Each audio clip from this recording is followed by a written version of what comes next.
الحمدللہ رب العالمین والصلاة والسلام علی سید المرسلین اما بعد۔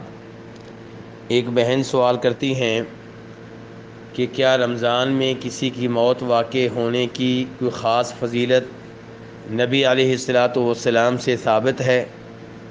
تو گزارش یہ ہے کہ لوگوں میں یہ بات مشہور و معروف ہے کہ جو رمضان میں فوت ہوتا ہے اس کا حساب کتاب نہیں ہوتا اور وہ حساب کتاب کے بغیر جنت میں داخل ہو جاتا ہے، لیکن یہ چیز نبی علیہ الصلاۃ والسلام سے ثابت نہیں ہے۔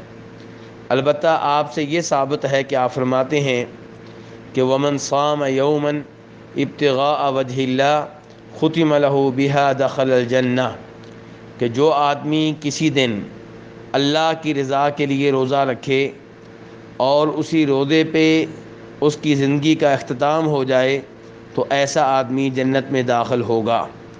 تو یہاں پہ فضیلت روزے کی وجہ سے ہے، روزے کی حالت میں فوت ہوا ہے۔ اس حدیث کو امام احمد نے روایت کیا ہے اور شیخ البانی رحمہ اللہ نے صحیح قرار دیا ہے۔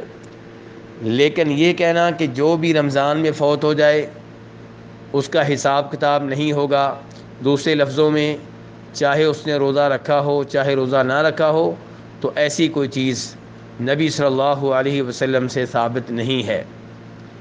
آپ علیہ الصلاۃ والسلام البتہ یہ فرماتے ہیں کہ جب اللہ تعالیٰ کسی بندے کے ساتھ خیر کا ارادہ کر لیتے ہیں تو اللہ رب العزت اسے فوت ہونے سے پہلے کسی نیک عمل کی توفیق دیتے ہیں۔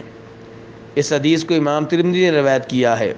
تو اس حدیث سے بھی یہ پتہ چلتا ہے کہ اگر کوئی روزے کی حالت میں فوت ہوتا ہے، فوت ہونے سے پہلے نیک عمل جو کر رہا ہے وہ روزہ ہے، تو انشاءاللہ وہ خیر پہ ہے اور اس کے بارے میں اچھی امید رکھنی چاہیے۔ لیکن یہ کہ جو بھی رمضان میں فوت ہوا اس کا حساب کتاب نہیں ہوگا، یہ چیز ثابت نہیں ہے، واللہ اعلم۔